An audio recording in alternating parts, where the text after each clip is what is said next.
This is the most insane thing in the world. If anyone should be replaced with AI, it's this panel, because A, nobody answered the question that Sam asked, and B, nobody can follow the goddamn clock. Hello and welcome back to Gamified 158, your one-stop shop for all the gaming news you crave in a gamified format. Up first from Griffin Gaming Partners, formerly Disney and NBC Universal, it's charismatic Chris Heatherley.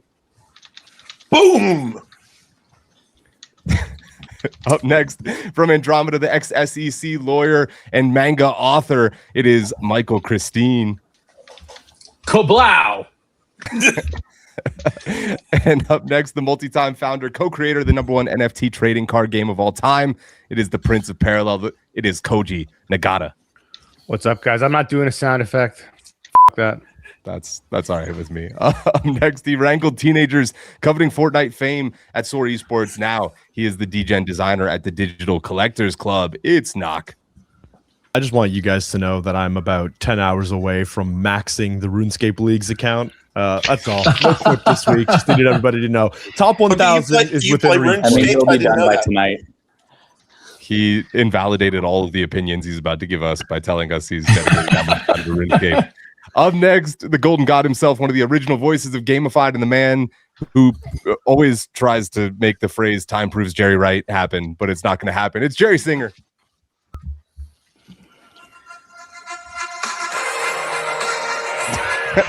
Whose music is that, guys? Who knows? Kurt Angle. Boom! I have Dub here too. Dub, wheel in for a second. Yeah, the tag team duo. Yeah. All right. What a duo. Now kiss. Wrongs can make a right today, boys. And last but not least, the marketing expert who managed $100 million budget at Twitch Prime and now the founder of Mako.ai. It is Volatile Tony V. Woo! Let's go, boys. All right, let's get after it. A little bit of a somber topic on #1 today. We've got an autopsy for Wildcard. This is not a tiny side project that quietly disappeared. This is a heavily funded, high concept, long in development game and ecosystem built by the people with real credibility in Web3 gaming, blockchain gaming, whatever you want to call it. To be clear, this one also hits a little bit close to home for us because a lot of us are friends with Paul and Katie Bettner. Paul used to be a regular on Gamified. I know some people have worked with the project and stuff in the past. So anyway, that brings us to Wildcard, a PvP game that was a mix of card game, MOBA, and real-time action ideas all in one PC game that eventually was supposed to come to console. The pitch was basically a competitive arena title where people built decks, summoned champions and companion creatures, and fought them in team-based matches. Behind it was Playful Studios, led by Paul and Katie Drake Bettner. Paul's background matters a lot here because he has a lot of credibility from Words with Friends, Age of Empires, and other major games. Then on top of that, they built Thousands, which was not a crypto layer per se, but it was a full Web3 native infrastructure for streaming, esports, creator rewards, on-chain attribution, digital ownership, franchise participation, community incentives. The list goes on for things that Thousands was supposed to do. It was also supposed to power the Wildcard Premier League, and it was supposed to make fandom competition and monetization sort of have this virtuous loop where it all reinforced each other. They disclosed $55 million in total funding, including a $46 million Series A in 2022 and another $9 million in 2025. So this wasn't just a Web3 game failed. It was a 7-year high credibility, heavily funded attempt to build a game in crypto. That being said, if you look at SteamDB, their all-time concurrents are 125 players, and that number is not very good, especially for a free-to-play title. Again, the game mode here is Autopsy. Let me know what you guys think led to the demise of this game. Chris, I want to send it to you first on this one, brother.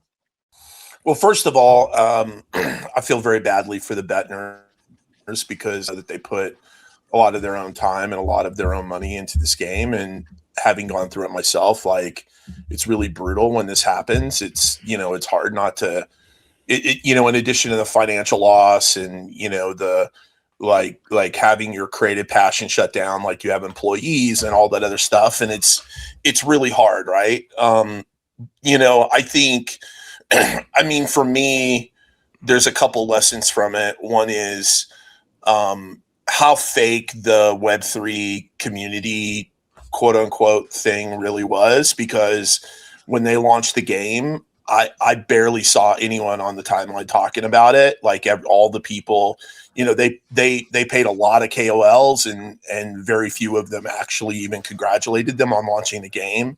There are probably thousands of people who bought NFTs or whatever didn't even show up for the launch of the game. So I think that it kind of showed the downside of Web3 in real time, because it wasn't just it wasn't just that their Web3 thing didn't work, but also they launched it on Steam and the community didn't show up there either, right? And so it didn't help them build any legitimate community. I think the other thing is that MOBAs just don't work outside of LoL. There are no examples of successful MOBAs. If you want to, MOBAs are not a genre; it's a game. And I think that this is one of those things where it's you go into developing a game with a thesis, and the thesis here was, we can bring MOBA gameplay to more casual gamers or more kind of action arcade oriented gamers. That premise turned out to be wrong. Sometimes it's peanut butter and jelly, and sometimes it's peanut butter and tuna fish, and I guess that's what happened in this case. So a lot of respect for the Betners. I think they put out a polished product. I don't think that they didn't make a good game. It's just, it happens. Yeah, we played this game all the way back in 2022 at a conference called 3XP. And to be honest, I actually think that the version I played back then is potentially better than the version that they released. And I think that maybe speaks to the difference in what happens whenever you do try to add all these additional things on, because they ended up turning it into a 2v2 game, and the 1v1 was more polished because they had to overhaul the entire game in order to make it fit for 2v2.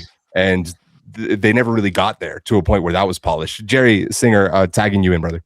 Yeah, man. I think I echo a lot of what Chris says. I think on a personal level, this is a sad one, because I love Paul and Katie. In a way that I don't. It's not just we interact with them, like we're friends with them. We spent hundreds of hours on shows like this talking with them, right? And so I'm really sad for them.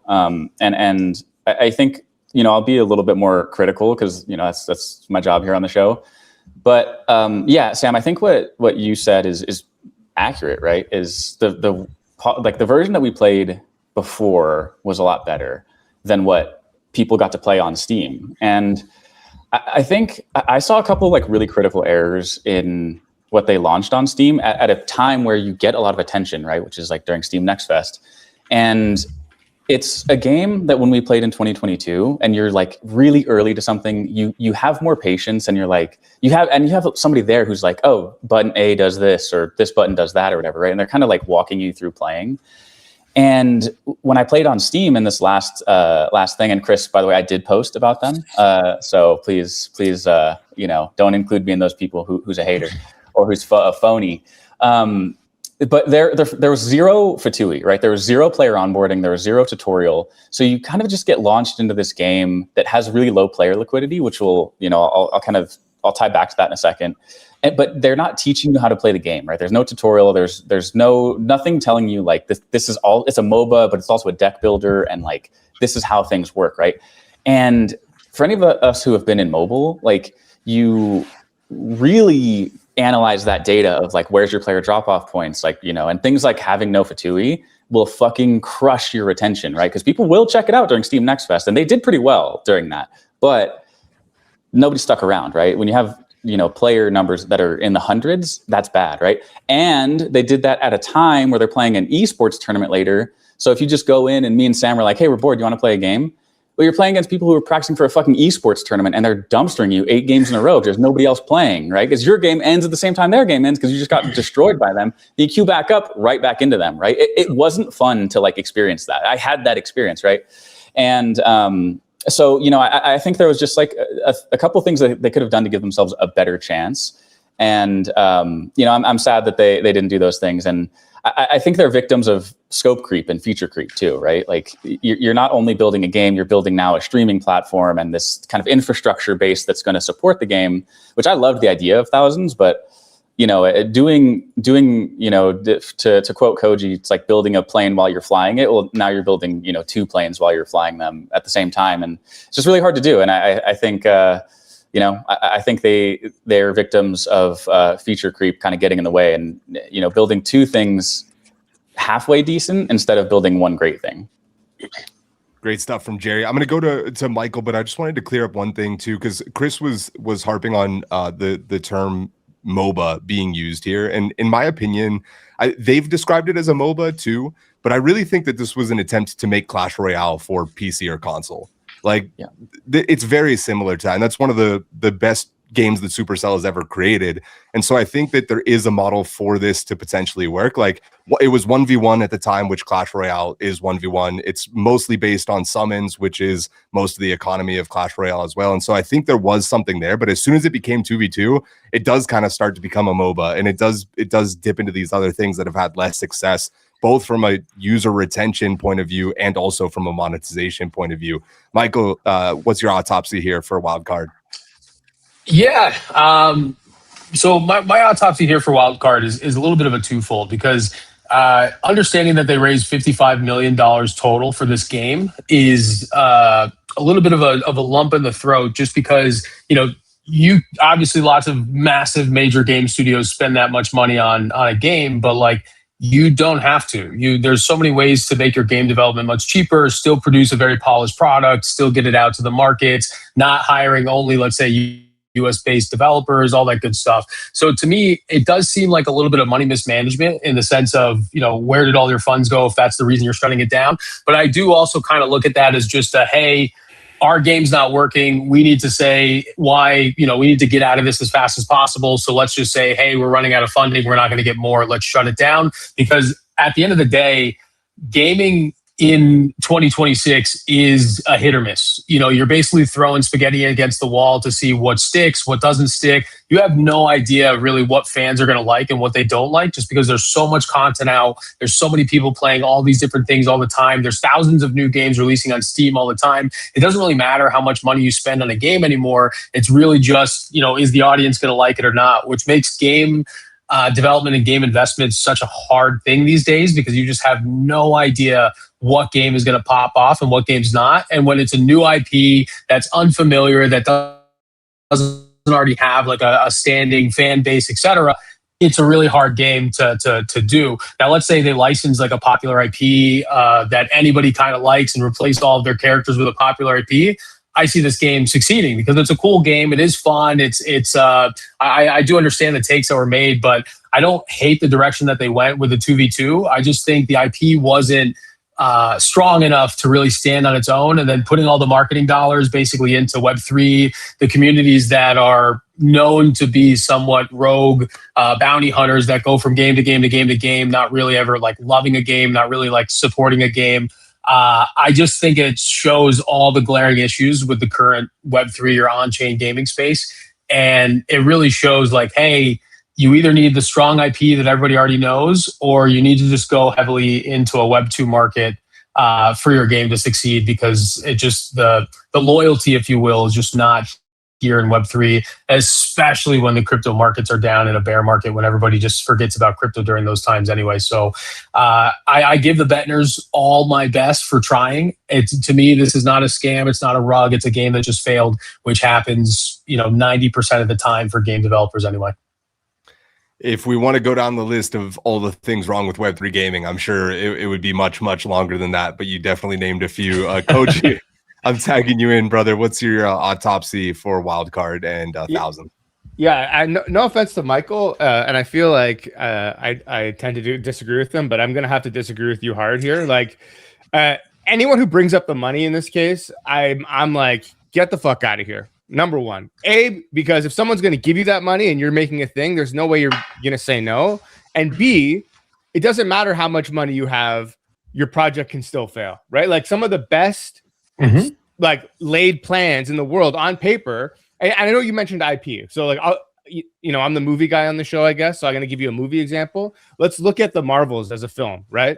Bunch of characters people know, a bunch of characters they kind of like in a time when Marvel was like maybe near its height, obviously starting to come down after this movie because it was a huge failure, but it was like one of the biggest film failures of all time, probably the third or fourth largest failure of all time in film. But it had all the things on paper that people would assume would make it a success. It had the IP, it had more money than you fucking know what to do with, et cetera, et cetera, et cetera. And it still failed. You know what? I think that like people have to wrap their head around. Sometimes things just don't work, right? And there's like an adage, you know, I'm going to paraphrase here, but it's basically like, you know, being skillful is putting yourself in the right place to get lucky, right? And so I think that like these guys had the skill, they just didn't get lucky, right? Like I think we've all played this game, and it's not so bad that only a few hundred people should have played it and been like, okay, whatever, you know. Like I think there's more to it than that. I think just the timing was off, the market was wrong, et cetera, et cetera. In the same way that Parallel. Go ahead. Yeah, what would you say then to people that go, you know, okay, that's fair. Let's say it's just a failure and not a rug or whatever. But like 55 million raised, including 9 million in the past 12 months. And so there's recent injection of capital as well. And they still could only get 125 concurrents on Steam. Like, is there a line at which you go, that wasn't a reasonable shot on goal because like, couldn't you get more for the amount of money that you raised? Do you think that's a reasonable criticism or no? The argument is maybe you could market it more or better or whatever and get more users potentially. But like, here's my counter argument to that. We just launched on Steam today. If you look at our numbers on Steam, I'm sure it's going to be absolute dog shit. But does that tell the tale of like how Parallel is doing? You know, like I don't think so. So no, but it's also Parallel's been live and you know in a ton of different regions, and you guys have done 4 different expansions at this point. I mean, your point stands. It doesn't tell the whole story, but it's different. Wildcard was in alpha basically up until this point where you could only play in Discord if you had a key that they gave you or during a demo session, which was very short. I don't know if it's a perfect comparison. I mean, I give them the benefit of the doubt because I'm wondering if maybe they saw something in the data from like a marketing standpoint that was like, you know what, this just isn't going to convert or isn't going to work or whatever. Because like to what you said earlier in the show, they've had some massive successes and they've sort of seen what that looks like. And if the numbers aren't trending in that direction, maybe their intuition is telling them like, let's cut bait here and like figure something else out, you know? And like, because yes, they've shut down this game and they've shut down another project, but maybe they're going to continue to try and do something else with whatever runway they've got. Like, I'm not sure, but like, I think that they're smart enough to navigate these waters appropriately. I wouldn't say that they're just like, you know, disappearing. Yeah. And there was, you know, yeah, I mean, like, you know, with the 9 million in like the last year, you know, they went to a couple big trades. They did DreamHack, right? I think they were a sponsor of DreamHack, weren't they? So I know that I don't know if they had to pay to get their tournament ran. They paid people out to like play those tournaments. And then just like, maybe Tony has some insight here, but like, I can't imagine running a streaming service that has all the things and all the linkages that they had of trying to do this with like, you know, Web3 kind of native Rails built into it. You know, I mean, that's why I like, you know, it's a bit sad that like, you know, I look at thousands as being like this total cost and money sink that, you know, they kind of needed. And the goal was for that to support the game and be like an acquisition channel for them and then for other games beyond that. You know, I can't imagine that it was cheap to do any of that stuff. But it's why marketing to a bunch of speculators is such a bad idea because, you know, you pay for all those tournaments, you go to all those events, you have all those people live playing like they're playing esports, you pay all those influencers. You know, everyone's telling you, oh, I like your game. I like your game. I like your game. You feel like you're getting good feedback, right? But it's from people who want a token and have, you know, advisory shares or whatever. And then, zero about video games. And then nobody, and maybe don't know anything about video games. And then for all the people who played it through play tests and who played it at competitions and all that, nobody shows up after launch. I mean, it's sort of like one, wrong fit between who you're marketing to and who the audience is, but 2, it kind of shows you that to the degree that people like the game, they just kind of thought it was okay. But I think like, my point is that like this could have happened anyway, right? Like again, let's use the Marvel movie example. Marvel has a built-in audience. They have like a feverish like group of sweaty nerds where like I'm gonna watch all the garbage that you shovel into my face, right? And still their stuff can fail, right? So that everything we're saying is true, but even if it wasn't, it's very possible that things like this can still fail. So like I don't want to say that Kohji, point to those things as the reason. Like it's very possible that it could have been any number of things, and it's very easy for us to like, speculate. You keep bringing up Marvel as the example, but Marvel failed because it had terrible writing and the trailer looked awful. That's why that's why the Marvels failed.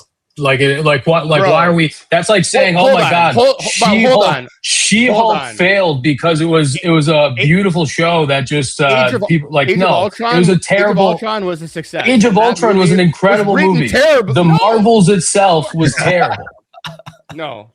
And so to say that yes, IPs can fail, just like what was it, the DC show, or excuse me, the DC video game that failed, that came out right before Marvel Rivals. I just can't remember the name of it. The Suicide Squad game that failed, but it also, that was just not a great game. This is a solid game, and that game at least had more than 100 concurrent players. I still think that with the proper IP, you're going to bring in a fan base that actually might want to play this game, and they might like the game. That's the point. Right now, what I was saying before is they only marketed to speculators that didn't actually connect with the IP. They didn't connect with the actual game. They're really just playing the game to get a payoff at the end, and that payoff obviously never came. So that's kind of the only point I was making.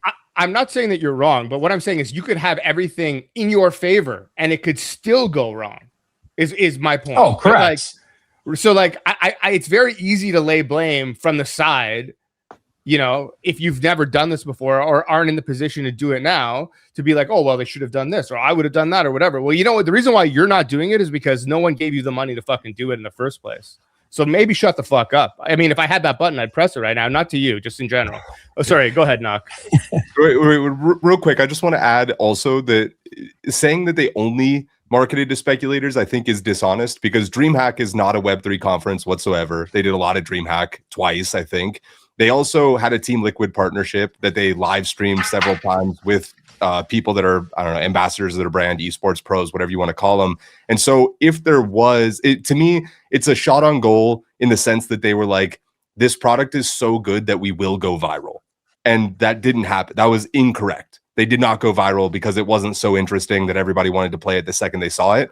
And there was no backup plan for whenever it didn't go viral. Yeah, I think that's fair to say. And I think I'm going to quote Knock here, because Knock is one of the people who really like imparted this piece of wisdom on me and all of us, which is like, you don't get to decide you're an esport. And I think they decided 7 years ago that they were an esport and really marketed their game heavily in that fashion. And like, that is going to be a bit intimidating to people. I don't play FPS games because like people are just always going to be more sweaty than me in them. And like, I just don't have fun with that. Right. And so I think, there's a, kind of like in hindsight, and I don't think any of us knew this at the time, like a little bit of an identity crisis of they decided they were going to make an esport and, heavily marketed in that way. And like, that's a very fickle audience to be marketing to as your kind of core base. And they were doubling down on that as recently as a month ago, whenever they were selling franchise slots, or I forget exactly what they call them, but essentially, a 10 slot esports league or whatever. And they were doing auctions for people to be able to own and participate in these slots. Knock, I'm tagging you in. What's your autopsy on why Wildcard and Thousands went wrong? Yeah, real easy to give a hindsight take, but I think the answer here is probably scope. I mean this in the absolute best way possible. I think it's why so many of us are so endeared to Paul and Katie, and we love what they've done and the way that they are.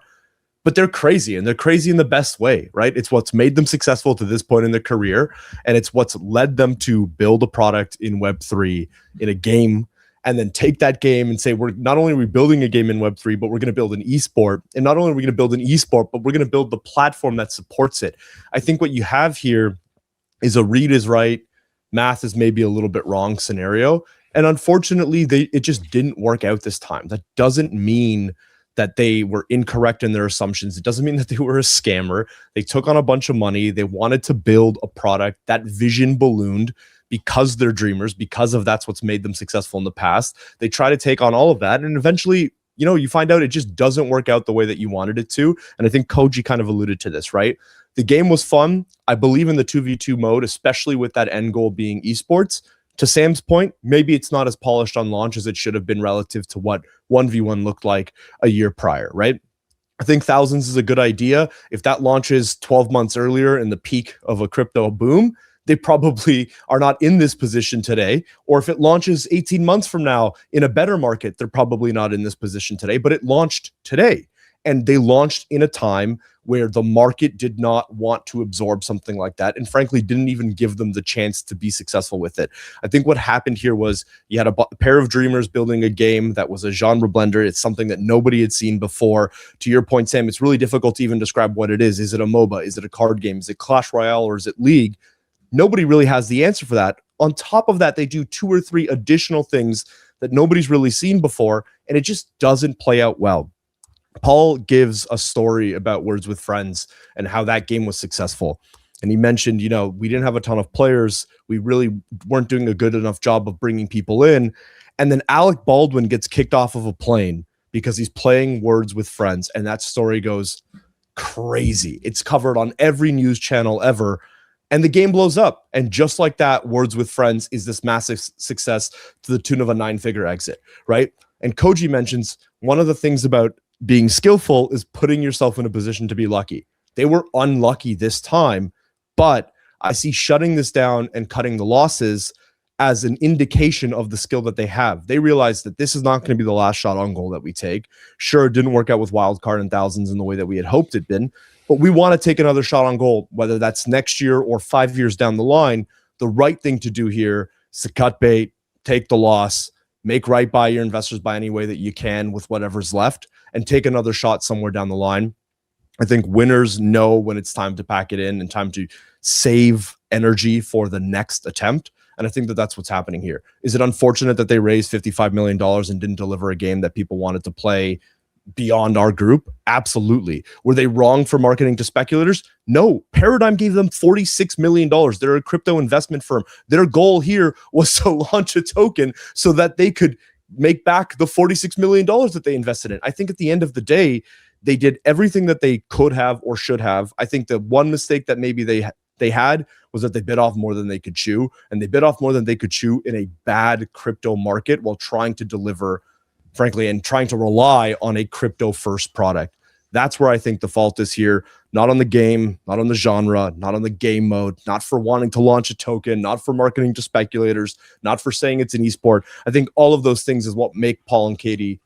It just didn't work out, right? For me, we'll see what that next shot on goal is. It sucks. Lick your wounds a little bit, regroup. Let's see what the next one is. If every game developer ever quit after one bad shot on goal, we wouldn't have many games. So I think it's important to take that perspective here. I just want to say this is the first time I've ever completely agreed with a knock take. I'll take it. It's a good opportunity for us to segue into another topic. But yeah, wishing the best to Paul and Katie Bettner, and can't wait to see what they cook up next. All right, guys, for this next topic, we're going to be practicing a little bit with a new tool that Chris Heatherley and Lems have been putting together, where you'll see emojis on the screen like what the guys are playing here. You'll also maybe see a shut the fuck up card be played at some point, which essentially means you so egregiously disagree with the take that's on screen that you want to be the next one to jump in and tell them why they're wrong.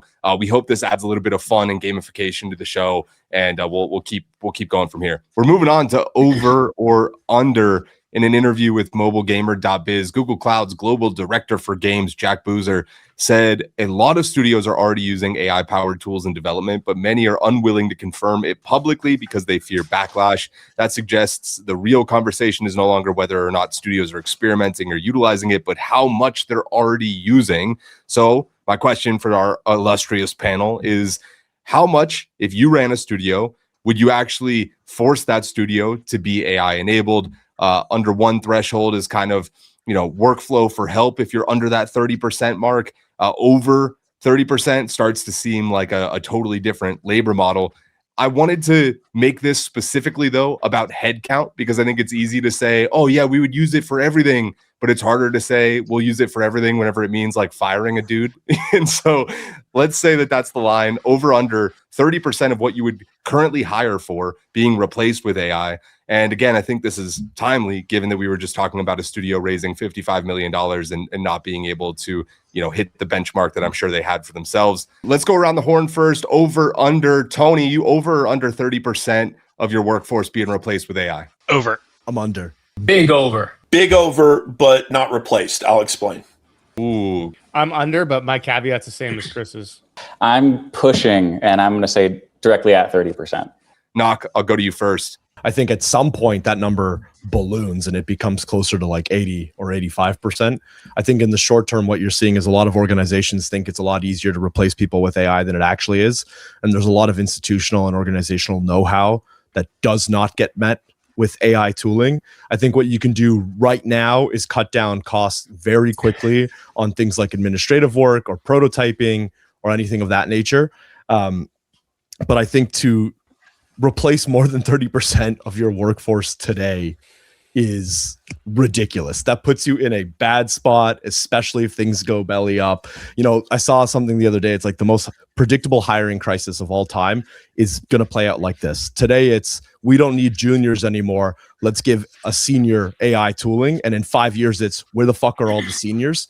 And I think that problem in and of itself is something that we're going to see happen downstream.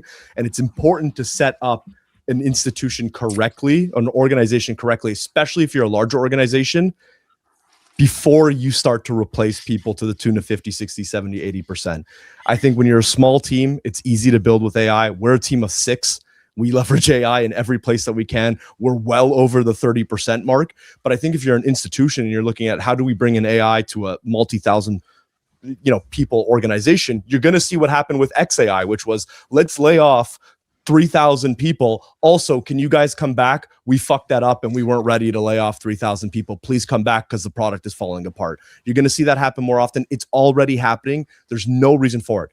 If you're under 20 people, go for it. 40, 50% makes sense. If you're above 20 people, look at everybody else who's already done it and failed. It's not going to work for you. Michael, take us away. Why are you a big over?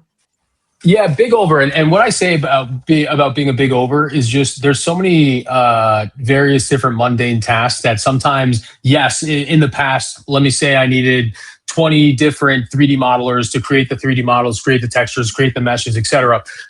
For Claude, literally as of this week, just enabled an MCP that connects directly into Blender. So if I can have, let's say, 5 versus 20 people doing the exact same output, getting the exact same job, and they're senior level people, I'm going to take that every time because the product's going to be better. The game is going to come to market faster, and ultimately, hopefully, fans are going to love the game. Right now, I just think the stigma against AI is, for some reason, everybody in the West is afraid it's going to take their jobs versus them understanding if I just become proficient with AI, I'm going to have a job for the next 15, 20 years. And so to me, it's not a question of, should you fire these people, blah, blah. It's like, no, I would rather just hire AI native people that understand how these tools operate. That's going to 10x their efficiency and 10x our productivity in terms of, hey, now we're coming to market faster. Now certain bugs are figured out faster. Now, just because I'm not carving it by hand, I'm having the AI do it by hand and then making tweaks to it. I'm going to take that path every day, all day, with the outputs that's coming out of the various different AI models recently over the last, let's just say 5 months. It's incredible. So am I going to just stand on this hill and be the last one in the rain and the quicksand to be like, oh, I hate AI because I'm on this like moral hill that no one really cares about? Or am I going to try to ship the best product I possibly can for my consumers? And the answer is going to be number 2 every single time.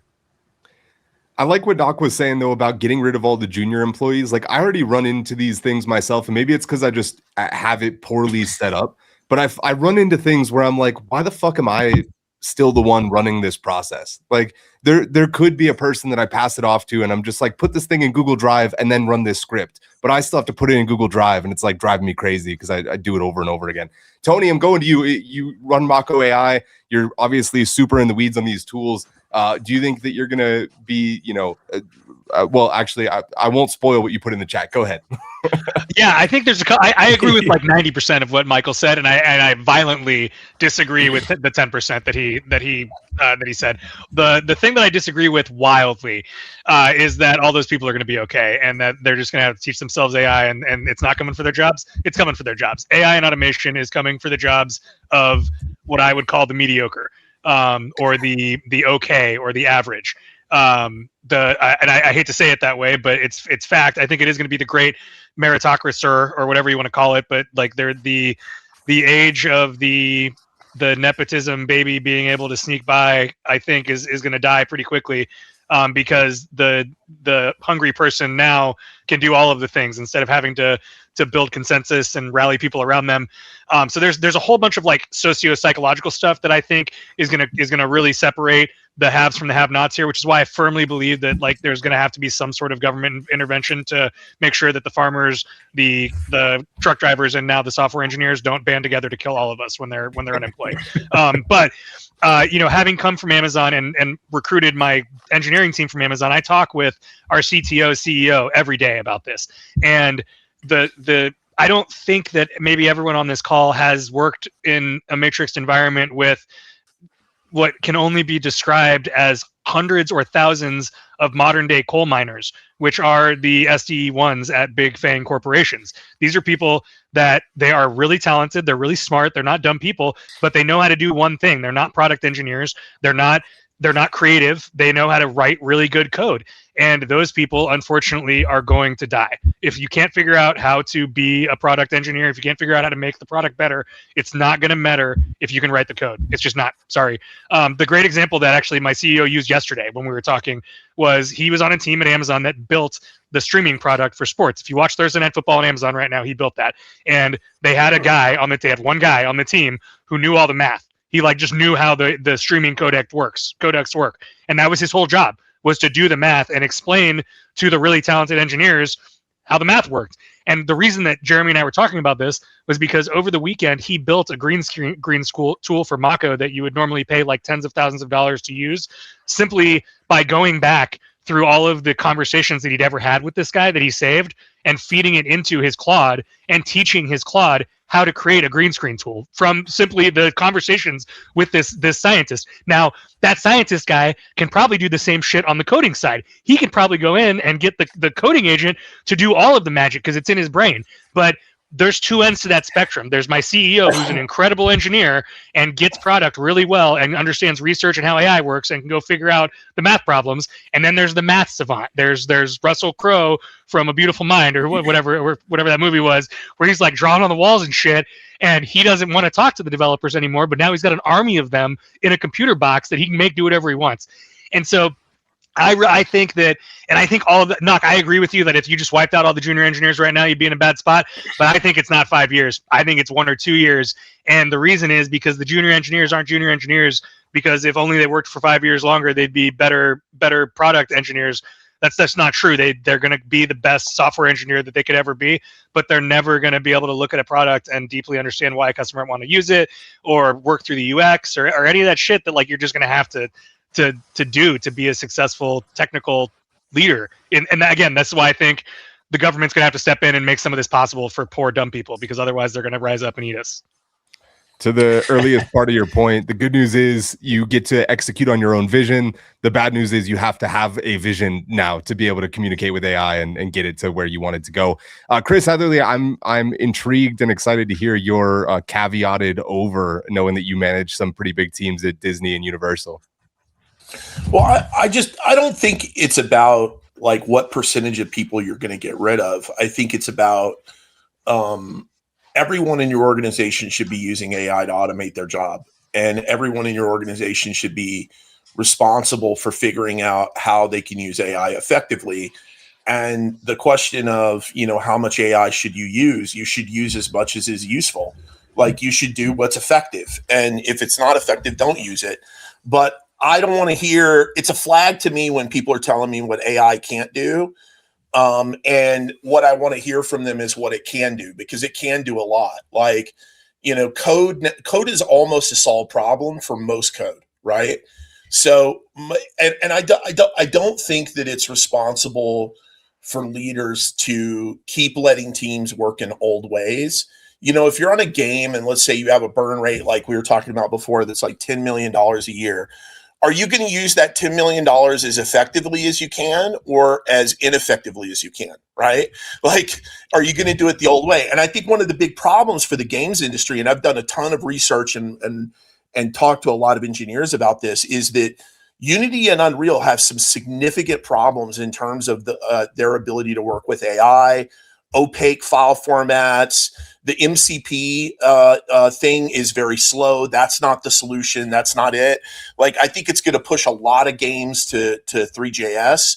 But like, you know, I feel bad for teams that like if you started a game, let's say last year on Unreal versus Unity, and another team starts in the next, let's say, at the end of the year in December, and they're making a similar game, they're going to fucking beat you to market with higher quality because if they're not using the old tools and they're using AI. So I don't know why you wouldn't be excited about the capabilities, but I just think it's a commercial matter. And look, I mean, I don't want to hear any more fucking whining out of the United States, out of people about, oh, it's costing me jobs. You know where your jobs went? Your jobs went to fucking China. They went to Canada with the incentives. I'm sorry, Knock. They went to the UK. They went to fucking Southeast Asia. They already globalized your fucking job a long time ago. AI is the thing that's going to bring it back. So use it.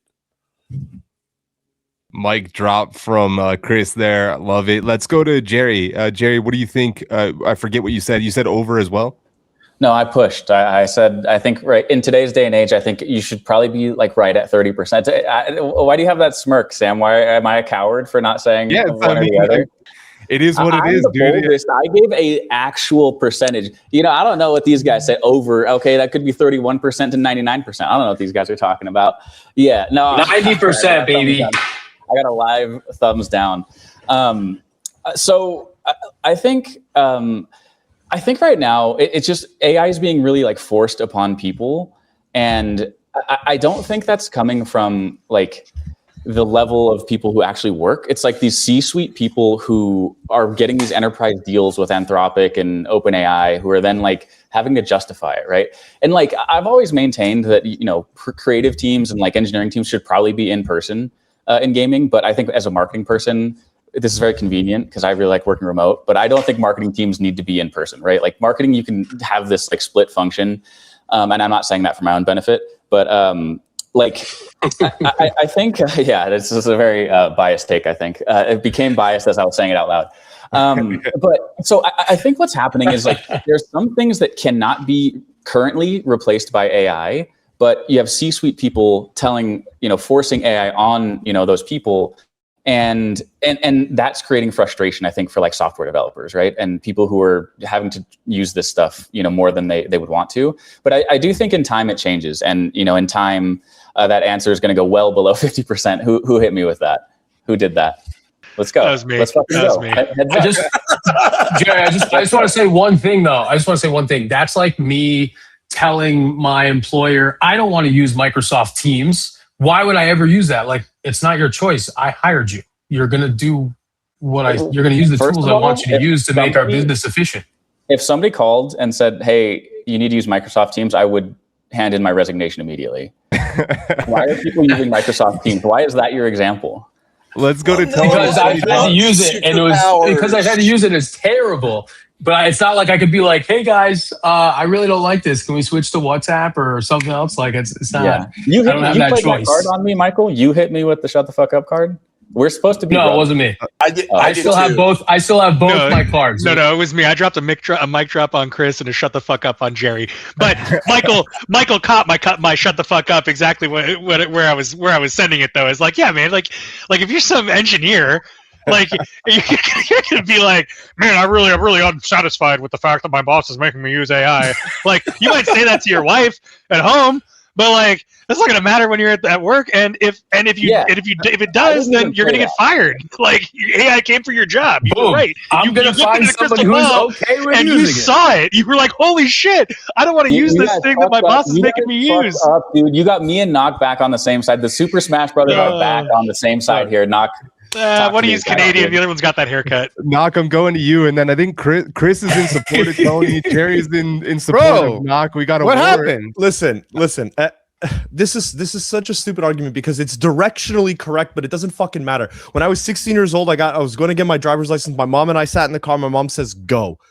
Yeah, I need to learn how to drive a car. A car's a great tool for me to have. You telling me here's a car, go, doesn't fucking help me. And that's exactly what's happening in a lot of these organizations. It's you're going to use AI. Okay, how do we use AI? We have no directional cue as to how you want these things set up. Those people are going to get fired. Listen, that's what I'm saying. The people that make it. That's what I'm saying. That's what you don't understand. The people that make it are going to be the ones who. But that's what I'm saying. That's exactly what I mean. Because at the end of the day, what matters is that if you're an organization and you simply say, "Here's a suite of tools, go and use it," and if you don't figure it out, we're going to fire you. You're not going to last long as an organization. You have to give direction. Saying AI is an offset for we no longer have any responsibility. We don't need to set direction. We have no strategy internally. Go figure it out for yourself. That's not fucking leadership. I got to push back on it though, brother. When I started at Amazon, like 15 years ago, I walked in the door and they said, "Brother, if you can't write SQL, you're out of here in 2 months." And I was like, "What is SQL, brother?" I was working at Nintendo, doing speech analytics a month ago. The fundamental difference there is SQL was a language at that point in time that probably had existed for a decade. There were practices, there was an understanding of how to use. No, absolutely not. I'm 40. I'm 40 years old. When I left Amazon, when I left Nintendo to go to Amazon, the reason Amazon hired me is because I was some full of shit at a college kid who got a consultant at Slalom to take Nintendo off of Christmas reports. You're not wrong in the sense that like people who understand how to use AI tools are going to be infinitely more productive than basically everybody else. The 7 of us on this show right now, I think, are in the upper 0.01% of all people who are using AI in their day-to-day. I think it's important to understand that the rest of the fucking population is still trying to figure out how to leverage ChatGPT. Now, that doesn't mean that they shouldn't get better with those skills. That doesn't mean that those people are going to be in trouble over the course of the next 30, 60, 90 days as people who are using it become more proficient. But I also think that giving somebody a tool like this without any sense of direction on what should be built or the systems in which they should be built is a recipe. But that's hyperbolic on the other end. Wait. I want to tag in Kohji. Kohji has been having a fucking aneurysm in his window over there. I gotta see. This is the most insane thing in the fucking world. If anyone should be replaced with AI, it's this fucking panel because A, nobody answered the question that Sam asked, and B, nobody can follow the goddamn clock. Okay, number one. Number two, like over under. Wait, Kohji, remind us over or under then. I was under with a caveat. Okay. I mean, my caveat is very similar to what other people are saying. Like right now, I view AI as a catalyst. It's not a replacement yet. It's like it's very good, but it's not like fully this guy needs to go territory. I think it can enable people to work much faster. But I still think that at the end of it, you need some people who know what they're doing, and I don't think we're fully ready to replace like an entire workforce. Yeah, but hold on, stop. The question that Sam asked was how many people are you replacing under or over 30%? And a bunch of people were like over, except I'm not replacing anybody. So you didn't answer the fucking question. So you're on our side. He didn't say right now. He didn't say right now. Yeah, he didn't say right now. Also, I answered the question, Kohji. I said you'd hire 20 3D modelers. With AI, you only have to hire 5. Come on. But here's the thing. It's also, we're talking about a productivity tool, right? Everyone's like, oh, if you're not using AI, you're fucking out the door. Like, who cares? If I'm like, I need this work by this time, and you give it to me, what the fuck do I care what you're using? If you do it by hand just as fast as some asshole is doing it with AI, and it's better, like, what do I care? Why do you care if they're using AI? What I care about is this is my deadline. Do you meet it? And if the answer is yes, you're good. Like, anyone who answers differently and is like, you're using it or you're out the door, A, wants garbage code, and B, doesn't care about the product. Like, all you should really care about is, am I getting what I want at the end of the day? And if the answer is yes, then you're good, And I mean, I disagree. I want to tag Well, you, you're wrong. Heatherley. He dropped the shut the fuck up card a little bit ago. He's got the thumbs downs going crazy now. Yeah, Chris, tagging you in. So I know since Knock is having trouble, I asked Grok how he can use AI, and it said step 1, start super simple. Use an AI tool like ChatGPT, Claude, or Grok. Step 2, learn the magic trick, prompting. Step 3, I mean, you can ask the AI how to use it. This is fucking incredible. Like, come on, where's the excuses? Hold on. I'm gonna let you go on, but you're gonna lecture us on how to use AI, asking Grok of all AIs. What are we talking about here? Wait, time out.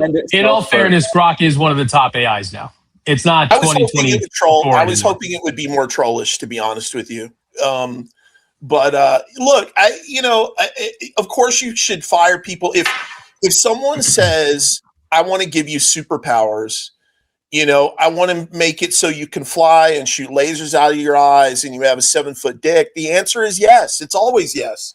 Like, anyone who's like, no, I don't want to use Chris, it. every single superhero movie of all time where the protagonist finds out he has powers has a fucking training montage, because it would be stupidity if I woke up one day with powers and that's the fucking superhero story. Well, those superheroes didn't have AI, did they? And by the way, the greatest American hero, which was in the 80s, which is why Gen X is a better generation than Gen Z that can't fucking find their, can find their way out of a paper bag, had a hero who had a superhero costume with no manual, and the whole show was about him figuring out how to use his superpowers with no manual. All right, I'll give you that one. I think at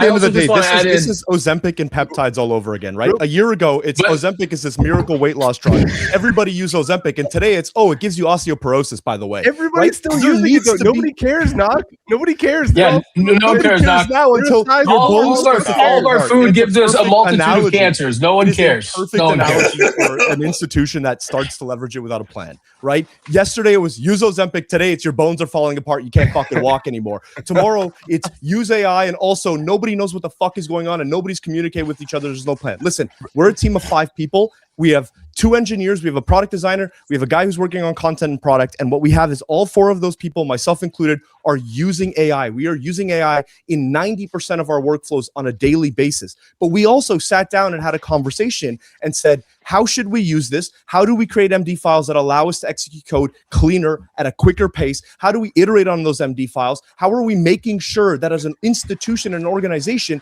we have a set of pathways and structures in place that when I go to prompt something with AI, it's 95% of the way there. We give it a quick PR. We have a literal fucking AI agent that's taking Figma and Figma files and implementing it. We're using Jira tasks and interacting with one another. Wait. Not. To me, all it sounds like, all I hear that you're saying. 2 seconds. We got to bring this back on rails. A thumbs up or a thumbs down emoji. I tell you, I have this great new game studio. They got a great idea. They raised enough money, blah, blah, blah. But they've gotten rid of 40% of their headcount and they're using AI instead. Is that a thumbs up or a thumbs down? 1 thumbs down, 2 thumbs down. Koji? I'm in the middle, man. I'm in the middle. All I hear Knox saying is verbally, I hate AI, but in practice, I'm replacing people, and we're being AI native. Incredible tool, Michael. For what it's worth, I think it's like if you're not using it, you're going to die. But Knock, if employee number 7 was walking around saying, I don't know how to do any of this shit that you're talking about, and in fact, I need you to sit me down and babysit me. Tell me how to do this shit. But Tony, I don't know how to do any of it. By example, I'm fire that structure. person. That's an important piece to this puzzle. Knock. If I'm going to hire a lawyer, But that's not what anyone's suggesting. I'm not suggesting that either. I'm not suggesting that you just come in and fire everyone. What I'm saying is, like, you know that, like, if you've worked with any human for longer than a week, then you know what side of the fence they're falling on, right? Like, that's just like, it's not rocket science. Like, either you're walking around with someone, they're like, oh man, I'm a problem solver, I'm gonna figure this out, and I'm gonna be Chris Heatherley, I'm gonna go ask Grok how to use AI, or they're like, man, I'm really good at doing this thing that I do, and I'm gonna keep doing that thing that I do, and I'm gonna be really challenged to do anything other than that thing that I do. Tony, your example is one of my 7 people, which is less than 30, so I'm still under. You're still under. Shut up. You know, if you had 4 people walking around, you know. Let's get Jerry in here. Jerry, what are you making of all this, dude? Yeah, I just want to say, and I mean this to my core, before, Tony, Chris, and Mike, you guys hate the games industry because there is a very common track that everybody takes in games when you become like there's somebody who's in charge of design and you're running a project and you're running a game.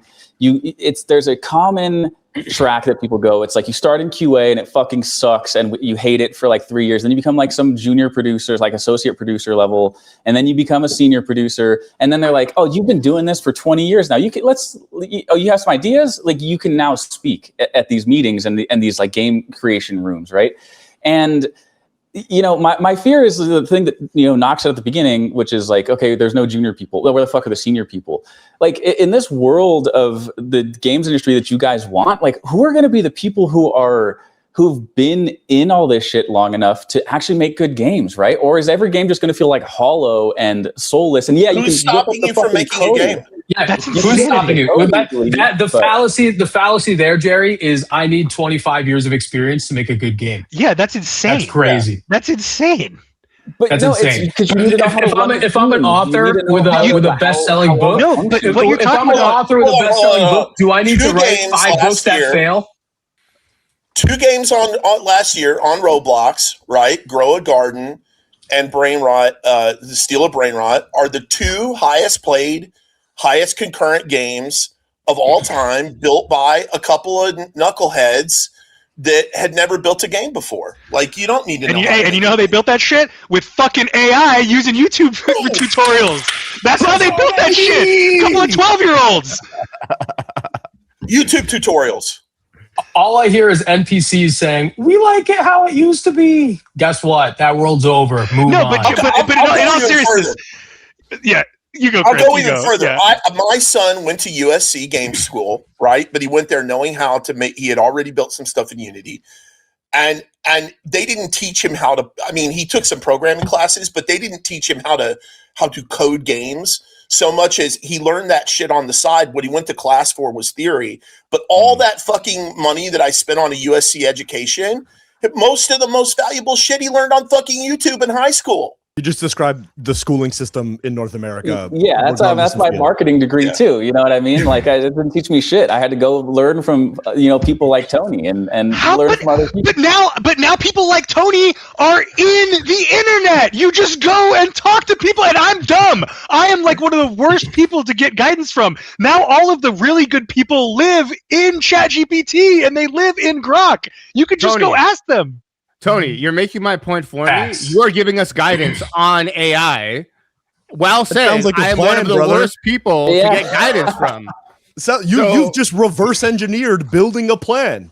But here's the thing. I'm not anti-AI, and I don't think it doesn't belong in games, but I think it's an enabler, right? Like it's not as good as people think it is yet. It's an efficiency tool. It's pretty good. But it's not like you guys are crazy. You guys are crazy. Here's why. I'm just telling you. The reason I feel so strongly about this is because I am living the dream right now. I have my entire life wanted to create a video game, and the only reason I haven't been able to do that is because I don't do a couple of things really well that I need other humans to do, like draw and write code. And I am 40 now, and I'm never going to learn how to do that shit. And I have a game on Steam right now with, I think, more wish lists than Wildcard had concurrent players, right? And I built that in the last 60 days and marketed it and brought it to, and like, I'm bringing this thing to market by myself. And you just couldn't do that. Like, it was that the thing I just said, I know it was impossible because I spent like 30, not since I was 10, spent 22 years trying to do it with all the tools that exist before and never having the time or the aptitude or the capacity. I'm not like, by the way, I didn't watch, I'm like not a smart guy, right? Like, I've tried to learn Godot and Game Maker, and I've tried to teach myself how to draw and make pixel art. And you know what? I fucking suck at it. I'm really bad, but I know what looks good because I've been selling video games for 20 years, and I know I don't know what fun is off the rip, but I know how to find it because I've watched a lot of good people do it. And so I'm making a game. I have my buddies play test it, and that was literally the thing I just said was impossible. Even a year ago, 2 years ago, maybe not a year ago, 2 years ago. And those people are going to be the ones that succeed in the workplace. I think. My agent to review bomb your game and tell everybody that it was AI, while I simultaneously have it cross-post to Reddit and say this guy used AI in his game. Fuck this. Jerry, I hope you do. Guess I what, hope Jerry? you arm yourself with those tools. He's going to review Lift his game by having lots of AI agents comment positive things on it. It's a counter. It's just an arms race. It's just an arms race. You guys forget that Steam hates AI. We're talking about here. All right, final takes. Anybody else want 30 seconds before we move on? This has been a friggin' heater. Let me just give me one. Let me summarize what I'm saying here. I'm not anti-AI. I'm pro-AI. I agree with Tony and Chris and Michael to the sense that if you're not using it, you're fucked. And if you don't start to learn how to use it, you're even more fucked. And if you don't continue to get better every single day, you're extra fucked. But if you just jump into this completely fucking blind with no direction from leadership in an organization of more than like 50 people, you're also probably fucked. It's osteoporosis bones from Ozempic. That's what this is. Wait. One last thing to that knock is that's why you're hiring AI native people. I'm not going to hire a lawyer who doesn't understand how to do a deposition or go into discovery or ask questions and create a legal strategy. I'm not going to hire somebody who doesn't understand the basic principles of AI. You just joined our side. How? Because we were talking about replacing your current workforce. I mean, but I'm going to hire less people because I don't need as many people now to do the same job. So I am going to replace them with people who understand how to use these tools efficiently. I mean, that's not the same thing. I'm answering the question as if am I ready to fire 30% of my employees and replace them? Am I going to hire 20 3D modelers or 5 that can use Claude with Blender? I'm going to hire how many do you have right now? That's the inverse operation, brother. That's the wrong way. Yeah. All right, we move on. Wow, that was one of my favorite gamified topics ever. The emojis definitely helped on that one. We move on to Peter Berg being the Call of Duty director, red flag or green flag. Peter Berg is directing Call of Duty, and this is interesting because there's already some vague internet outrage. There was a very specific quote colliding with his very specific new job. In December 19th, 2023, Esquire interviewed Peter Berg on why America needs to toughen up while promoting Lone Survivor, which personally was one of my least favorite movies of the 2010s. I thought it absolutely sucked, and Mark Wahlberg was terrible in it. As the guy who has become a public advocate of American manhood, what is your take on war video games, was the question Esquire asked him, and his answer was pathetic. Keyboard courage. Can't stand it. The follow-up made it even worse when they asked whether Navy SEALs he knew played those games. He said, some of them do, but I tell them it's pathetic. I think anyone that sits around playing video games for 4 hours is weak. Get out and do something. Fast forward to now, Berg is directing the live-action Call of Duty movie for Paramount and Activision, co-writing it with Taylor Sheridan. The project was announced in late 2025, and at CinemaCon April 16th, 2026, they revealed that it's going to be coming out in 2028. Berg and Sheridan reportedly leaned hard into authenticity, special ops credibility, and large-scale realism whenever presenting the film. But is this a red flag or a green flag? We've talked a lot about whether or not you want people to be, delivering on the core promise of the game IP, or if they should be expanding the world and giving you guys sort of new opportunities to engage with it, finding new audiences that might want to consume this film. Are you guys optimistic, a green flag, or pessimistic, a red flag, after hearing that it turns out this guy actually doesn't like nerds? Let's go around the horn first, and then we'll dive into the deeper takes here. Tony, what do you got, red flag or green flag? Red flag. Fuck that guy. Oh, red flag. I think it's a green flag. People change. It's been 10 years, 12, 13 years. Green flag. Very green. Red flag. This guy's a fucking loser. Let's go to Chris Heatherley first. I think, first of all, I want a guy who directs the Call of Duty movie thinking that America needs to toughen up more than someone who doesn't. So that's a green flag. I think that I have looked at Michael Berg's Ovoir, and he has some real fucking stinkers in there. I do. However, he does specialize in military movies, which is good. Friday Night Lights was good, but the TV show was better. But it did have some, classic Vanderbeek moments, which was nice. I don't want to beat you, so, look, I think the key is Taylor Sheridan's writing, Taylor Sheridan's writing everything he does is a banger. So that's awesome. I would say being a fan of the video game matters. I'm going to make the argument for Peter Berg in this case, where because it's Call of Duty and because what it wants to be is hyper realistic, that having someone who is really good at hyper realistic military filmmaking and knows how to work with all the military people that you need to work with to get all that equipment and do all and stage all that shit, that's a real asset going into it. Would I prefer that he was a massive Call of Duty fan? Of course I would. Great takes from Chris. Let's go to Tony, who hated this one. I mean, I might have switched my side here. Jerry just disagreed with me, and so I don't know if I can deal with that. No, but going back, Kohji talks a lot about like who the movie's for, and I don't think the Call of Duty movie is going to be for anyone other than gamers, for a lot of the reasons that Peter Berg cited before he had his life-changing epiphany. I think that like the people who don't feel the way that Sam feels about Lone Survivor are like not playing video games. They're my boys from high school who go to Hooters and talk about throwing rocks at the kids that played the walk around game, which is what they called the MMOs that I played in high school.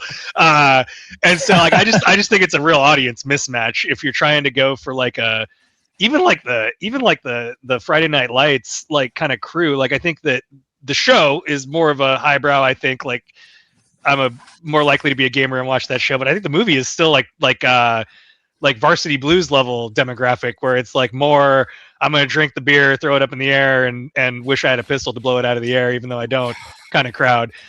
Whereas I think the Call of Duty crowd is gonna be the like people who play video games. Like, I'm gonna go see the Call of Duty movie, and I don't play that game, but I want to kick it. I hope you kick it to Kohji. Yeah, I've never seen Kohji more visibly upset than I have in this episode. Kohji, go ahead, brother. I both agree and disagree so full-heartedly. Clear-eyed, full hearts can't lose. But here's the deal, okay? First of all, you saying I don't know who the movie was for, or saying that it's for the Varsity Blues crowd is insane. The entire score was done by Explosions in the Sky. For those of you who don't know, it's like a, I don't know, somewhat progressive. No, you caught the opposite of what I said, Kohji. I was saying like Lone Survivor is for the Varsity Blues boys, not this Call of Duty video game movie. Sure, but I'm talking about the Friday Night Lights movie. Anyway, it doesn't matter. Okay, okay. Peter Berg is fine, and I think it's what COD fans deserve, and they can watch him do Mark Wahlberg shit while they fucking huff on their vapes and drink their Monster Energy drinks and shit. To Chris's point about it not being realistic enough, the game fucking has zombies in it, and the stories are dog shit. So like, who cares? It's just going to be a bunch of people shooting guns at other people. But the reason why it's the greenest of flags is because whatever you think of Taylor Sheridan and his TV shows and whatever, the man has not written a bad movie. Like a bunch of movies that you don't even think of have his name on it, right? Fucking Sicario, Taylor Sheridan. Hell or High Water, Taylor Sheridan. Like this guy cannot lose when it comes to putting his pen to paper for a movie script. And so no matter what the movie is, no matter what the director is, even if Mark Wahlberg's in it, which I hope he's not, I will go see this movie and I will be happy because his writing is impeccable. That being said, I think this is a dog shit property to adapt, and I wish they wouldn't do it. Yeah, they picked the IP that nobody can name a single character from, despite having 20 different iterations. I love it. But maybe that's why it's good. It's another reason why I'm really into the Elden Ring movie, because no one who even loves that game can tell you the fucking story of that game. So like they can't hold it so tight when it's not what they wanted it to be. Right. And so I think that's like totally fine. Oh, we got another shut the fuck up. I thought that was a fair take. Was that you, Knock? Who said that? I gave him both. I gave him the mic drop and the shut the fuck up on that one there. First of all, you can tell who's played games growing up. Captain Price and Ghost are two of the most iconic video game characters of all time. Dude, so I played every single Call. Absolutely. I played every single Call of Duty. Insanity. I played every single one for 15 consecutive fucking years, and I still can't name. You played the multiplayer, shoot each other. You didn't play the story mode. Dude. That said, you don't know if you don't know Captain Price, that is crazy. Yeah, I also gave Kohji the mic drop because half of his take was correct. I think Taylor Sheridan is incredible. I'm very excited about the fact that he's writing that movie. I'm equally, if not more, unexcited about the fact that you've got Peter Berg on the other side, a guy who apparently specializes in military movies, but only ever fucking features Mark Wahlberg in them. A man famous for Marky Mark and the Funky Bunch, which is effectively the Magic Mike version of a musical R&B group. I think it's ridiculous that this movie is gonna feature Mark Wahlberg. I'm sorry, Kohji, it absolutely is. Because if you look at every single one of Peter Berg's movies that feature a gun, the only one that doesn't have Mark Wahlberg in it has Rihanna in it. So it's going to be fucking terrible, right? I think the cons here massively outweigh the pros, and you know that this is going to be something that is tried to be put together as a super serious, as a lone survivor, 13-hour style war movie that makes the guys and the protagonists look like absolute badass instead of being what it should be, which is give me all gillied up the mission in a fucking movie. Give me iconic Call of Duty missions from COD 4, from World at War, from some of the earlier movies, and put that in a fucking as the central plot for what the movie is. I don't want Mark Wahlberg defending, a single building against 7,000 members of the Taliban for 2.5 hours. It's gonna fucking suck, and that's what this movie will be. Kohji in the chat, whenever you said, give me the iconic missions, he said there are none. Again, point exactly. The guy who can't name Captain Price doesn't think that there are any iconic. Give us maps, and then just let him do stuff in the maps that we know. That's all. That's all I want. I want a plain cut. Saying the term "don't speak Russian" is a very known Call of Duty famous term from that airport map. Like, what are you talking about? Does anybody know any characters from Gears of War? There's no real fucking characters or IP in that story either. I was going to say, unless an airport gets shot up, I'm not interested. Okay, exactly, but that's what I'm hoping for. 7,000 members of the Taliban. Guys, I just have to say about Taylor Sheridan, I wrote this in chat, but I think it's real true. Pedro Pascal had never had a lower than 90% Rotten Tomatoes movie until that Great Wall movie with our boy Brad, or Matt Damon, not Brad Pitt, Matt Damon. Dude, and I think it's all about the team up here, boys. And I have to agree that Taylor Sheridan with Peter Berg, Mark Wahlberg doesn't feel like a good team up, buddies. No, I'll say, listen, Yellowstone, Landman, 1883, 1923, Wind River, the Madison, fucking Tulsa King, Mayor of Easttown. Those are all great series. That said, Peter Berg's list is fucking atrocious. It is. Yeah. I just want to say how quickly Kohji forgets, because he criticized everybody last segment, and then this segment talks about Taylor Sheridan, who we're not supposed to be talking about. We're talking about Peter Berg here, calling the entire people who play video games losers and like bums. And it's like, go look, just people who are on the other end of the internet here watching this, go look up Peter Berg as I'm talking through this. Realize that man called you a loser with his fucking terrible hairline. And this guy with a great head of hair is telling you you're beautiful. Thank you for what you do and what you do to support the industry. Yeah, dude, this guy's a fucking loser, dude. Pathetic. Keyboard courage. Can't stand it. Brother, you are a thespian. You are somebody who goes and acts. So you have made a career out of movies, getting people like Mark Wahlberg to act tough, who is another thespian, is not tough in life. You know what I mean? And this person is criticizing you and says people who play 4 hours of playing video games are losers. And then he goes and then they're pathetic. It's worse than being called loser. Somebody called me a loser, I'd be like, whatever. Somebody called me pathetic, we'd be brawling, right? And then he's saying, instead of going and playing that game, that immersive story that you are involved in and you can control and you get to run missions with Captain Price, just go watch a movie instead. It's the same fucking thing. It's all entertainment at the end of the day. So, I think this is one of the biggest L takes people who have talked about video games have ever had. This is a historically bad take, in my opinion, from a guy who has never really made a great movie. So Taylor Sheridan's cool, and he is a great writer. We're not talking about Taylor Sheridan here. We're talking about Peter Berg and the laundry list of shit movies that he's put out. I want to tag in Kohji, and then I'm giving Chris Heatherley the last word, and then we're gonna try to squeeze in one more. Yeah. Michael also chomping at the bit. Here's the deal, though. First of all, calling somebody a loser and then shoving product down their face is exactly what men want in 2026, apparently. This is like Manosphere 101 here. I also think that the kind of movies that he makes are aimed directly at the audience for this game. Because do I agree that Lone Survivor or Deepwater Horizon or Patriots Day are bad movies? Yes, I do. You know, they also made a fuck ton of money. So there's some we're dumb doing the stock price assholes thing again.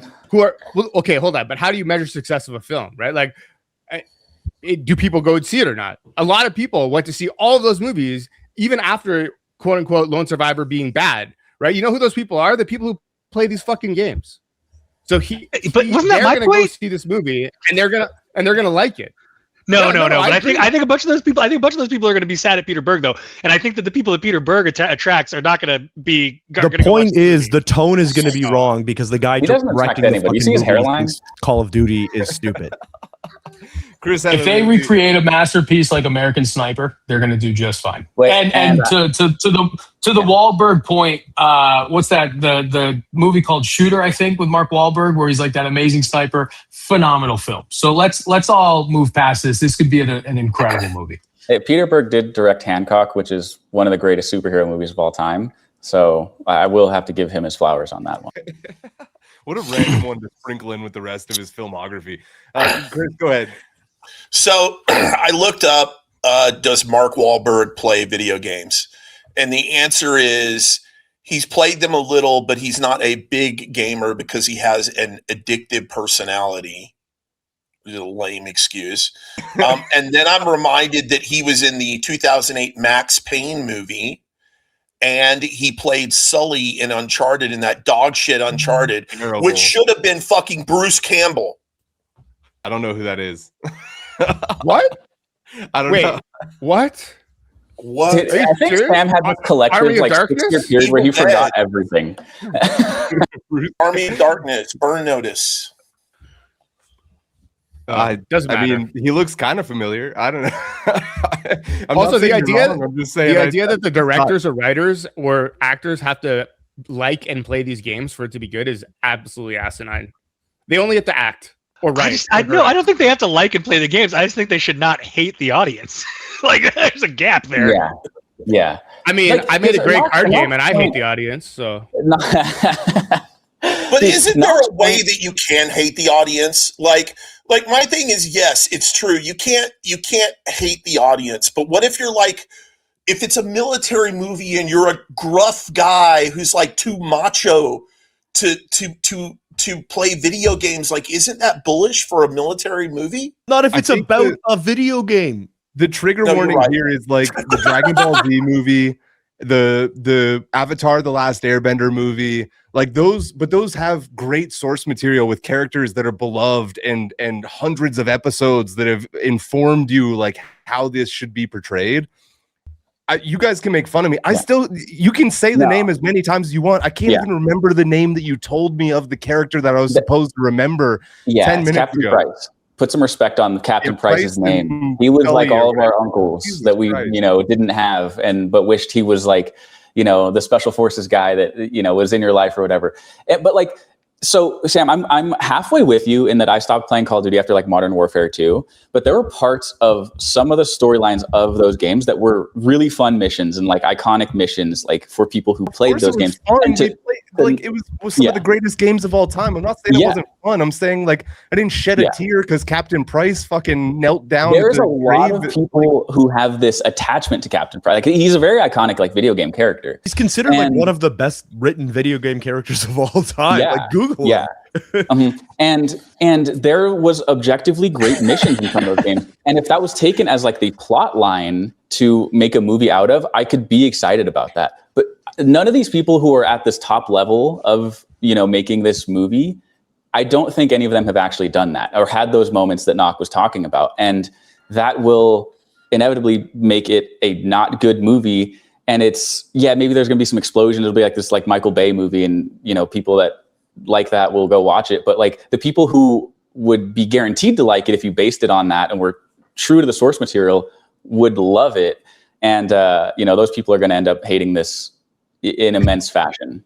Koji in the Which chat version says, of I can tell you the name of the whale in Avatar, but I can't tell you a single thing. Yeah, and I can't name a single cricket player. That must mean that sport sucks. But here's the thing: I don't Well, no, care it does, about though. Avatar, You're and I've you're also right. played all the Call of Duty games. So Yeah. There's a fundamental difference between playing multiplayer and walking through the story and the campaign. But that's the experience that a ton of people have had. You guys are discounting it like that isn't how the vast majority of people experience those games. Even if you did play single player, you played like 9 hours of it, and then you went and played 300 hours of multiplayer. And so comparing the two experiences doesn't make sense. We got to move on, though. We're already over. Can I not say shut the fuck up to Sam Lems? We need to fix that. I want to get quick takes on one more, and then we're doing the MVP voting. What's the word? If digital games purchased after PS5's March system update are going to require internet connectivity once every 30 days to validate their license, it will not launch again until the console reconnects. Is this more of what the fuck are these notes? After purchase, continued access is contingent on recurring permission check. That's the long and the short of it. We're running out of time. Is this well, actually, what's the word? Let's go around the horn. Tony, what's the word for PS5 essentially taking away people's video games if they don't connect to the internet every 30 minutes? Go ahead. Bullshit. Knock. Bullshit. I can't breathe, bro. Michael. Steaming bag of horse shit. Chris. Lame. Kohji. I'm gonna give you 4 words. It's par for the course. Jerry. Whatever.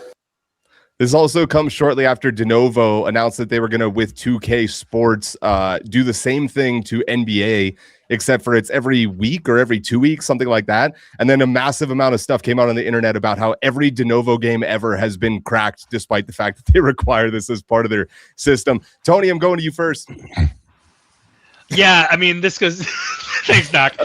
This goes back to my comment earlier about the people who aren't going to be successful with AI eating us. This is just another example, right? Like, we can't take people's shit away that they buy just because they don't have the internet, right? Like that's insane. People live in places where the internet sucks. It happens all the time. My internet sucks. I work with 3 people who I can only call like once every 7 hours because their internet goes out. Like it's just total. AI. I think they're not very good at using AI, but they do, yeah. I think fire them immediately. I think it's total bull. Yeah, I mean, they are gonna get fired if they can't figure out how to use the internet while they work on the internet. Yeah, that's gonna suck. Knock is in disbelief, Tony. I'm gonna give you a second. Shut the fuck up, so Knock can go. Do ahead. Do it. Knock, go ahead. Are we telling me that this week we don't like it when single player games are taken away from people who purchase them because they don't connect to the fucking internet? What was the entirety of last episode? Wasn't this the whole fucking conversation around stop killing games? This week we hate it because it's free. No, it's completely different. It's completely different. It's the same fucking thing. It's not the same thing. It's not the same thing. We were talking before. I thought we were talking before about the ability to revoke rights once you had purchased something.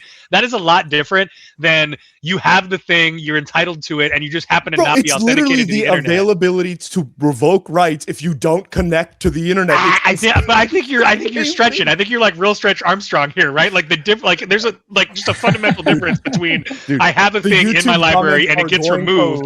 Versus I have a thing in my library and it's still there and I just can't play it when I'm not connected to the internet. That's crazy. That's like upside down, bro. This was the whole thing. Michael, I'm going to you. Real quick. Knock being proud of the commenters liking him is the craziest thing. Like that's like welcoming cancer into your life. Yeah, he used to pander to this panel, and now he's pandering to the internet. Yeah, evidently, my panel wakes up every morning, spins the wheel, and says, "That's the side I'm gonna take today." Michael, go ahead. Yeah, I'm gonna say this is huge bullshit, especially because PlayStation came out, what was it, like 2 years ago, where it was PlayStation Portable, where you can play your PlayStation even if it's not there. I can be on the other side of the world. Like, some people are busy, some people are adults, some people travel. I should not have something taken away from me just because I didn't log in within 30 days. Like, I think that's crazy. So I'm going to say this is a steaming bag of horse shit. I think it's one of the most terrible moves, and I kind of think they might get bullied back into, like, sometimes big studios get bullied by the public opinion. I could see this being a public opinion bully aspect moment. Jerry, tagging you in. I think it's to kind of quote Kohji here. It's very par for the course. I mean, it's all about them harvesting your guys' sweet data, so they can either go sell it or just do more with it. I think, and Yeah, I mean, whatever, dude. My life's on the fucking internet. Is this going to change anything for me? No, right? Like my shit's connected to the internet at all times, so it's not going to be a big deal. Tony, makes a great point that like not everybody has that luxury, and that sucks for them. And there will need to be a workaround for this. I can see them walking this back in a pretty dramatic fashion, because I just don't think this is realistic for people buy the games, give them the fucking games. Why do they need to connect to the internet for, right? So. We're running out of time. Kohji, I'm gonna tag you in. I'm also gonna ask you for your MVP vote. Yeah, I'll give you the MVP at the end. For the record, I agree with Jerry on this, and I feel like, yes, okay, internet isn't as readily available as it should be, but at this point, it's almost like asking you to plug your console in. Like, okay, yeah, you need power to play the games. Now you need internet. Like, you should probably have both those things if you're a serious gamer, to be honest, or you should not be using a PS5. In my opinion. But that being said, I think it's bullshit. I think people should be able to play whatever they want. But I don't think games should have to keep their game alive forever. And there's a difference. Whoever just hit me with that wasn't me. For the record, was not me. It does not get my MVP vote. First of all, was not me. It was me. I wasn't gonna get it anyway. I'm okay with it. I've seen what makes you cheer. I don't care about your booze. No. Give us your MVP. Then we'll go to Michael. I think my MVP this week is going to be, it's tough. It's between Jerry and Knock, because I don't normally agree with them, but we've been agreeing a lot. I'm going to go Jerry because I've already voted for Knock several times. All right, let's go to Michael. What are you doing? Give us your shut the fuck up and then your MVP vote too. Yeah, the shut the fuck up was just, I've now traveled to countries that have sometimes terrible internet connectivity. That doesn't mean there's any less gamers in those countries. Just because I live in a country that maybe my infrastructure isn't the best doesn't mean I can't own a PS5. So shut the fuck up, Kohji. My MVP is Chris. Agreed with a lot of things Chris said. Tony, you're a close second today. I'm sorry, brother, but it's got to be Chris today. Chris, Heatherley, give us your take and then give us your MVP, brother. I mean, I hate that it makes Knock a little right, but I agree with Kohji that if you don't have the internet, like, get the internet. But look, I mean, we should be solving this ownership problem for people. I just don't think we need regulation. My MVP is Tony, because he was a great tag team partner against this, whiny Gen Z attitude of not being able to figure out how to do things. So I appreciate a little tough love there. Real quick. Like if PS5 requires you to go online and play the games, you don't have to buy a PS5. And if you don't have the internet for it, don't buy it. Like, it's that simple, right? Like, no one's forcing you to play that game on that system. Well, now I wish I had another shut the fuck up. Somebody might have bought it 4 years ago, though, and this wasn't a requirement. But yeah, I mean, I guess starting now. Tony, go ahead. I gave my take. I think it's bullshit. Chris is my MVP for the same reasons that he listed. And I apologize. I got to go pick up Hazel from school in 4 minutes. So if I disappear, that's where I went. No worries. Love you, buddy. Thanks for making another episode. Knock and Jerry need your MVPs. I will give my MVP to Tony. I like the banter. I like his willingness to stand on his point. He's wrong, but I like the willingness. I also just want to point out that Knock is always correct, and Sam wrote, the reason why I'm all fucked up in the intros and topics is because a bunch of my notes that I made this morning got overwritten by OpenClaw. Oh, that was user error. Conversation. I can admit that was user error. That was me telling it to do shit. Usually takes me about a week to be proven right, but it only takes a couple hours this time. Dude, why are you fucking stepping on my territory of being always right? Dude, get your own fucking thing. I was going to vote for you for MVP, but now you're stealing my shtick here. Kohji is my MVP. That means we have a tie between Tony and Chris Heatherley. Lems, put in the chat your tiebreaker. You're gonna choose the MVP today. He says, Chris Heatherley, congratulations on another MVP, brother. Take us away.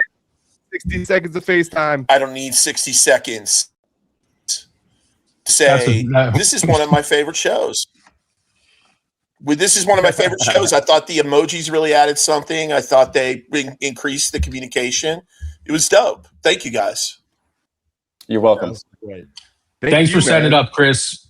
I appreciate you. Yeah, seriously. This overlay is awesome. And Chris, remind me, how did you what code did you write this with? And how long have you been writing that code? Wait. But how many people did you fire? I hand wrote it. But how many people did you fire? I Yeah. started off your with workforce of 100 none and I fired them and fired. replaced them with, I love it. Kohji said we need Son of Anton. If you don't know what he's talking about, you need to fucking educate yourself for next week. That is the best episode of Silicon Wait, it's Valley possible to of all time. educate yourself? How would you find out? I don't know. I don't know. AI, I guess. Yeah, they're not going to watch the episode. They're just going to run it through their OpenClaw and get it. God forbid And then anybody when on this Son of panel read a Anton book. starts Son of Antoning them, they're going to be real confused. Jesus Christ. Great episode, boys. I appreciate each and That every was one a lot of of you. fun, Be back guys. same time, same place next week for another episode of Gamified. See you there.